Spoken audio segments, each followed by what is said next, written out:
So today we're going to be talking about alcohol and the risk of heart disease.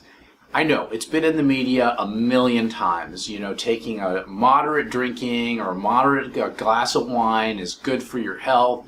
But what's the truth? Well, we need to know the risk. When we start making recommendations to people about what's healthy and what's not, we really need to look at the risk of this and start thinking, is this something that we can recommend to everybody, or is this not for everybody and maybe not for you? So let's think about this for a second. We know that regular or excessive use of alcohol has huge risks, whether it's risks for diabetes, risks for heart disease, risks for dementia. All of these things have been associated with regular or high amounts of alcohol use.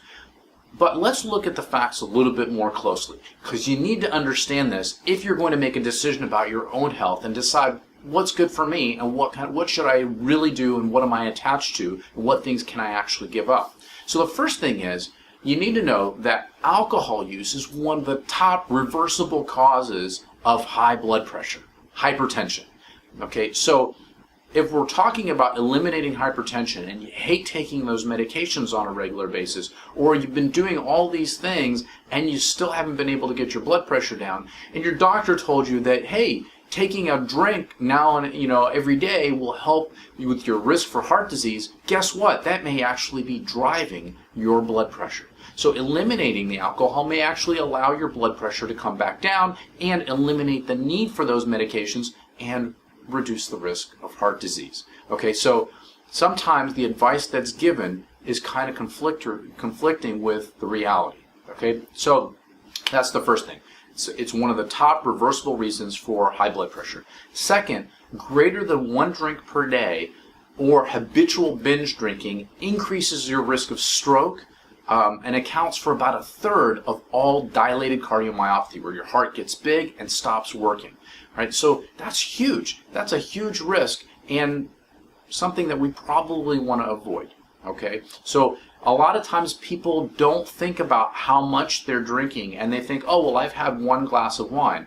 But the measure of 1 drink per day is what the standard measure of an alcoholic beverage is. And you can see that online for how much in a beer, how much in a wine, how much in a shot, and so forth is a standard drink size. And it's a lot smaller than most people think. And what happens is you get a large glass and you fill it up, and before it's empty, you're filling it up again or you're refilling it, and suddenly you're greater than that 1 serving per day within the first glass or 2. All right, so that's something to keep in mind, that you increase that risk without even realizing it. All right, now we know that the research behind the use of alcohol, so when we make a recommendation like taking a drink a day actually benefits your health in some way, we actually have to think about that for a second.